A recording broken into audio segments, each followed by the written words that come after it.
আপনাদেরকে যদি নেওয়া হয় সবকিছু মানে দেশ গড়ে তোলার প্ল্যানে, আপনারাই তো বুঝবেন আপনাদের মতো মানুষদের, প্রতিবন্ধীদের, আপনার ভাই বোন প্রতিবন্ধীদের কিভাবে ইউনিভার্সাল ডিজাইনটা করতে। আপনি যে বললেন শুধু প্রতিবন্ধীদের জন্য সহজ সুবিধা করে না, সবার জন্য, হুইল চেয়ার অ্যাক্সেসের জন্য, প্র্যামের জন্য, সাধারণ প্র্যামের জন্য, যদি কোনো আরো বয়স্ক কেউ থাকে, অনেক কিছু দিক দিয়ে।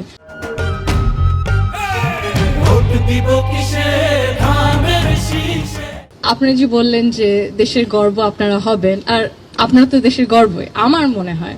এত কষ্ট করেও যে আপনারা এত কিছু করে দেখাতে পেরেছেন, এটা কোন মানে সেন্সেশনাল। সো আমার কাছ থেকে তো আমরা চাই যে এইরকম আরো আপনিও আরো সুযোগ পাবেন, হয়তো আপনিও আরো সুযোগ পাবেন এরকম আরো প্ল্যাটফর্মে আসতে, আরো কথা বলতে, জানতে, শিখতে, আর একসাথে কাজ করতে, ইনশাল্লাহ ইনশাল্লাহ।